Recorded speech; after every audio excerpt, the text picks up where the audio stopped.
안녕하세요. 아델라입니다. 지난 한 주는 한국의 한강이란 작가가 노벨 문학상을 거머쥐는 쾌거로 인하여 행복했습니다. 시대를 잘 타고났던지 운이 좋았던지 암튼 제가 죽기 전 그 어려운 문학상을 한국에서 처음으로 가졌기에 우리는 충분히 축하하고 기뻐해도 될 듯 했어요. 그러면서 빠찡코 저자 이민진 선생님도 기억했네요. 쉽지 않는 일들을 글로 엮어내면서 우리들의 한을 풀어내는 임들께 박수를 치면서 깊이 고개 숙여 감사의 인사를 하고 싶었어요. 그러다 저는 술 한잔을 하면서 축하하고 싶어 막걸리를 담그고 있어요.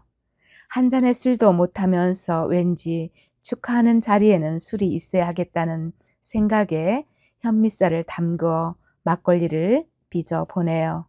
쌀을 담그는 그 순간부터 제 가슴은 울렁거려요. 쌀을 충분히 불려 밥을 지었죠. 왜 꼬두밥으로 하지 않느냐고 하시겠지만 쉽게 밥으로 해도 그 기분이 나거든요. 최고의 향이 있는 술은 안 되겠지만 제 나름 즐기는 방법이에요. 저는 술을 항아리에 담그어 놓고 나서 몇 시간이 지나면 발효되는 술 익는 그 기분 때문에 막걸리를 담그어요. 너무 덥지 않게 몸통만 담요를 덮어놓고 기다리면 술 익는 소리가 탁, 탁, 탁 이렇게 나거든요. 저는 이런 과정을 즐기는 사람이에요. 술을 걸러 누구와 나눌지 생각은 안 해보았지만 아마 이번 주 만나는 이들과 함께 하겠죠. 가끔은 이렇게 기분 좋은 일들을 누군가가 해 줌으로써 또 다른 누군가는 행복해 하는 것 아닐까요?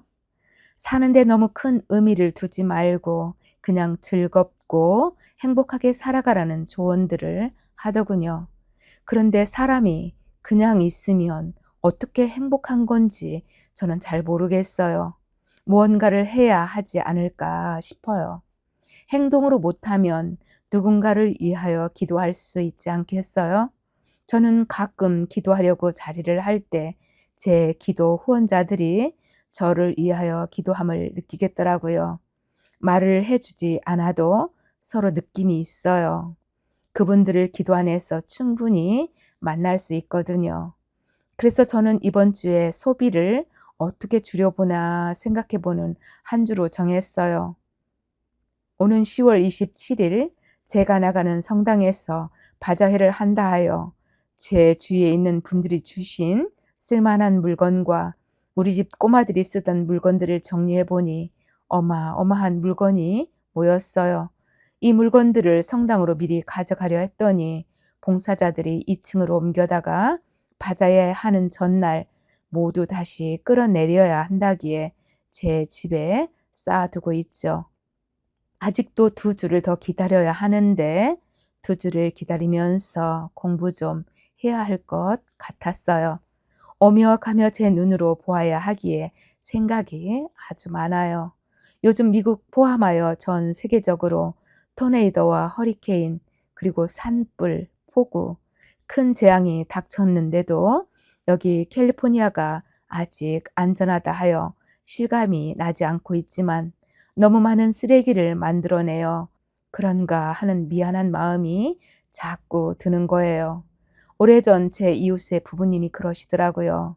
슬하에 외아들을 두었는데 그 아들이 손주를 안겨주던 그날 아무리 생각해도 이런 복을 받을 만한 짓을 한 기억이 없더란 것입니다.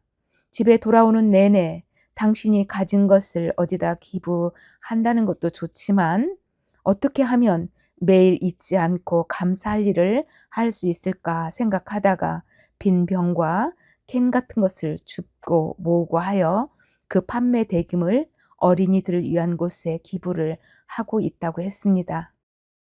가지고 있는 것을 주는 것도 쉽지 않지만 매일 환경을 위하고 어린이들을 위한 마음가짐은 더더욱 쉽지 않을 텐데 오랫동안 그 일을 하시는 모습에서 많은 것을 배웠어요. 사람이 살면서 자기가 할 수 있는 일 무언가를 하며 살아내야 사람이겠죠. 저희 본당 사제는 성지순례 중이십니다. 매일 일정을 단톡방으로 올리시면서 냉담자 명단 모아 봉헌하시고 삼종 기도하시면서 본당 신자들 기억하시고 온 마음을 함께 하심이 생생하게 드러나고 있습니다. 제가 그곳 성지 순례팀에 합류하고 있는 느낌마저 드는 거예요. 그런데 어제 일요일 본당 사제가 없는 빈자리에 친구 사제를 보내오신 겁니다. 그 사제는 미국에서 태어나 한국말이 약간 서툴다고 미리 양해를 구하셨어요. 하지만 그 사제 또한 온 마음을 다하여 미사 집전을 하고 계셨습니다. 드디어 강론 시간에 이렇게 물으셨어요. 여러분 마음은 어디에 있으십니까? 혹시 명품? 자동차? 아니면 질투? 시기? 욕심? 건강 등에 있는 건 아닌지 점검해 보십시오.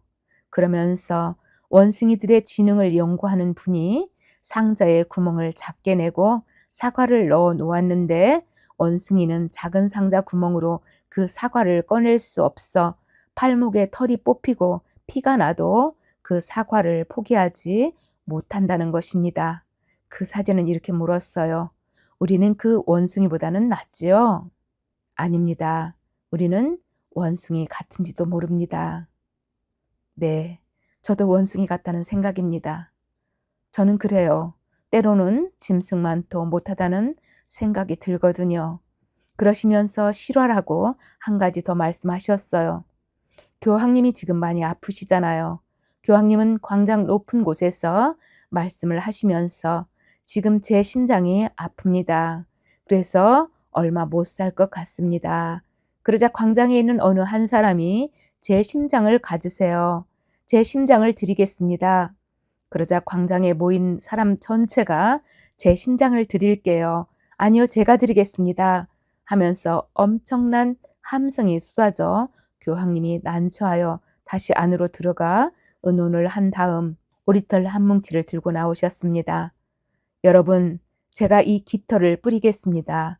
누구에게 이 깃털이 꽂히거든 그분의 심장을 가지겠습니다.